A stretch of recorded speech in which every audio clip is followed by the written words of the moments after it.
دیکھیں جب ہم حوضے میں پڑھتے تھے نا، اللہ جانتا ہے کہ ہمیں یہ فرصت نہیں ہوتی تھی کسی سے 2 منٹ بات کریں، کسی سے 2 منٹ بات کرنے کی ہمارے پاس فرصت نہیں ہوتی.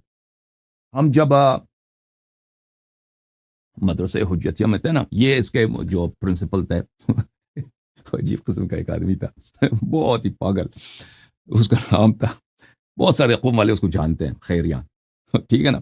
وہ خود مجھے بار بار کہتا تھا کہ مجھے شک نہیں ہے کہ آپ بہت محنت کرتے ہیں، بہت پڑھتے ہیں، لیکن آپ ہماری میٹنگز میں کیوں نہیں آتے؟ میں اس کو بار بار کہتا تھا کہ بھائی میٹنگز نہ رکھا کرو. اسی سے ہماری لڑائی بھی ہوگی اسی مسئلے پر اس کے ساتھ. یہ اور اسے وہ اصرار کرتا تھا کہ تم، کیونکہ وقت ہی نہیں ہوتا تھا بھائی، یہ جلسہ رکھ رہا ہے بھائی، اس کے جلسے میں آ جاؤ. ہم نماز جماعت کو بھی جاتے تھے نا، امام جماعت کو بولتے تھے کہ بھائی جلدی جلدی نماز پڑھا کرو کیونکہ ہمارے پاس درس ہے. اللہ جانتا ہے ہم امام جماعت کو بار بار کہتے تھے کہ بھائی وہ ہم جب اذان ہوتی ہے تو ہم آ جاتے ہیں تو نماز پڑھا کرو، بیٹا نہ کرو. ٹھیک ہے نا، تاکہ جلدی سے نماز پڑھی جائے، ہم اب درس کے جائیں، کیونکہ ٹائم ہی نہیں ملتا ہے بھائی. اور یہ صرف نہیں ہے کہ جو Monday through Thursday through Wednesday, Saturday through Wednesday, ہفتے سے لے کر بدھ والے دن تک، بلکہ جمعرات اور جمعے کو بھی ہماری مصروفیت ہوتی ہے. ہمیں مشکل سے ٹائم ملتا تھا کہ کبھی کپڑے دھوئیں، ہمیں مشکل سے، ہم بھوکے رہتے تھے، یعنی اتنا ٹائم نہیں لگاتے تھے کہ ہم جا کے وہاں سے روٹی خرید کے لے کے آئیں.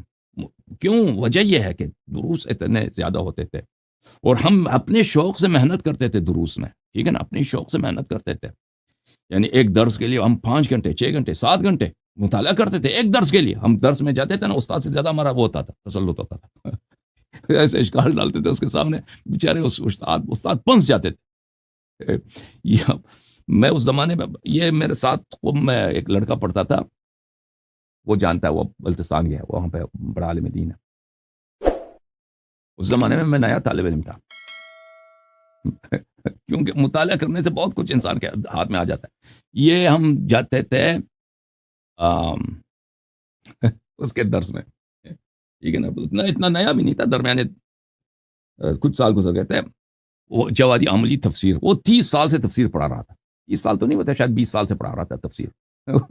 تفسیر کے درس میں آخر میں میں نے کہا، وہ میرے ساتھ والا وہ بیٹھا تھا، میں نے کہا آج میں اس پہ اشکال کرتا ہوں، دیکھ لینا. میں نے اس کا اشکال لکھ کے، ٹھیک ہے نا، کاغذ پرچی میں وہ جب ممبر سے اترا ہے، میں نے وہ جوادی عملی کا ہاتھ میں تھما دیا. وہ جوادی عملی کون؟ وہ طلاب، اللہ جانتا ہے، اس کے جوتے چومتے تھے. میں نے خود اپنی آنکھوں سے دیکھا، طلاب جو ہے نا اس کے نعلین کو چومتے تھے.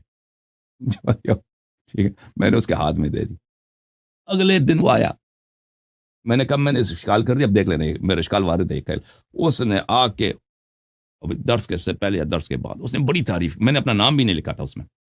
ٹھیک ہے نا، اس نے بڑی تعریف کی. وہی اشکال جو میں نے کیا تھا نا، تو ماشاءاللہ کیا اشکال ہے، کیا اشکال. وہ اپنے قول سے پھر گیا.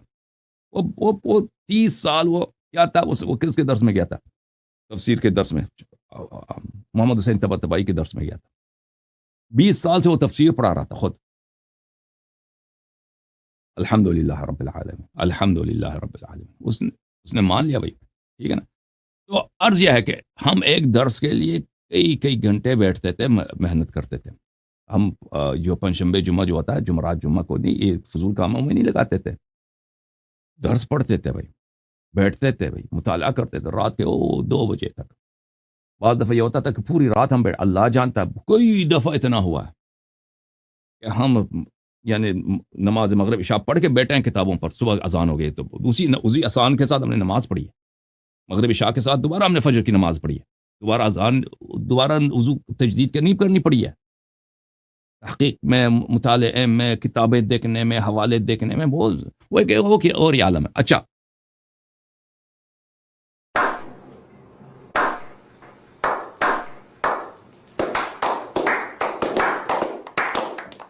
اب میں نہیں کہتا وہ سب جو ہم پڑھتے تھے محنت کرتے تھے وہ سب صحیح باتیں تھیں، کیونکہ حوضے میں جو باتیں اس میں اکثر غلط باتیں. اللہ نے ہمیں بچا دیا بھائی، ہم حوضے سے نکل گئے، یہ بہت اللہ کا احسان ہوا.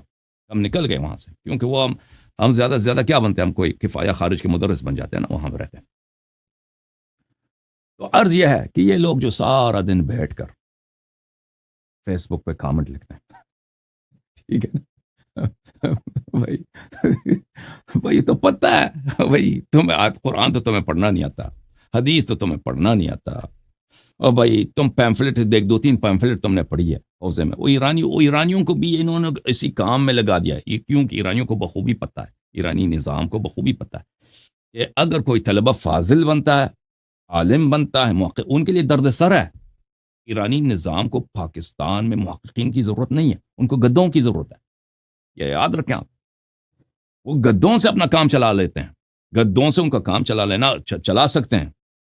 فاضل محقق جو باتوں کو تمیز کر سکتا ہے، جو حق و باطل میں تمیز کر سکتا ہے، جو وہ دیکھنا چاہتا ہے کہ اگر کوئی حکم آ رہا ہے تو اس کی دلیل کیا ہے، تو وہ تو ان سے وہ اپنا کام تو نہیں نکال سکتے، ٹھیک ہے نا۔ اسی لیے آپ پاکستانی مدارس قوم میں جو دروس پڑھائے جاتے ہیں ان کو متون پڑھنے کی اجازت نہیں ہے۔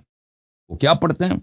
پیمفلٹ پڑھتے ہیں، جزوہ اس کا نام رکھا ہے بھائی، جزوہ نام رکھا ہے۔ اتنی بڑی خیانت آپ سے ہو رہی ہے 40 سال سے، اور قوم کے طلاب سے آپ پوچھیں، قوم میں جو پرانے طالب علم ہیں ان سے پوچھئے، نئے طالب علموں کو کیا پتہ بیچارے، یہ تو واشنگ مشین میں ان کی برین واشنگ ہوتی ہے۔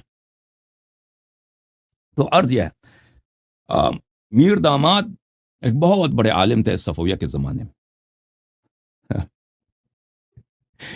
کسی نے ان پہ اشکال کیا تھا نا،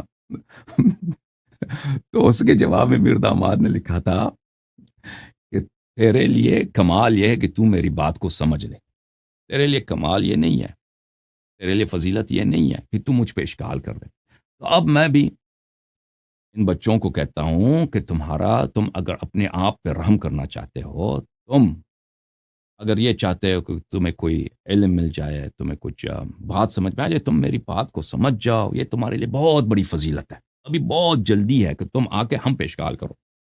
ملاحظہ فرمائیے میرے محترم ناظرین، ہم نے کیا کہا؟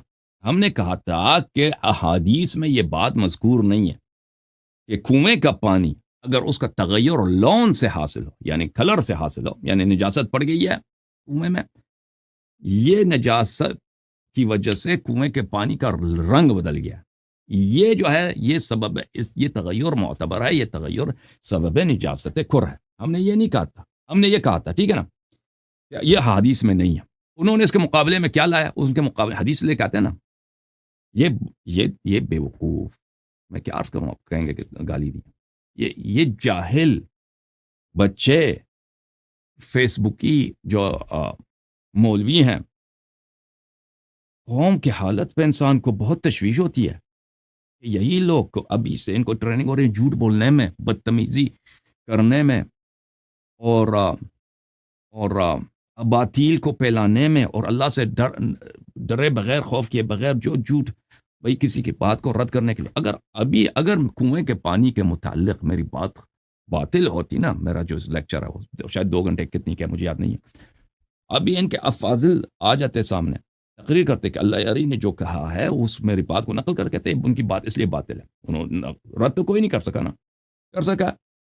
میں نے کیا کہا تھا؟ میں نے کہا تھا کہ علماء کا فتویٰ یہ ہے کہ کنویں کا پانی نجس ہو جاتا ہے بمجرد ملاقات، یہ حدیث دکھایا میں، یہ تو کوئی رد نہیں کیا۔ میں نے کہا تھا کہ موجودہ دور کے مجتہدین یہ کہتے ہیں کہ کنویں کا پانی نجس نہیں ہوتا، لیکن نزح مقدرات یہ مستحب ہے، یہ اس کی دلیل دکھائیں۔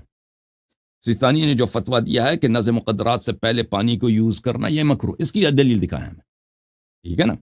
کیوں اپنے سے بناتے ہو؟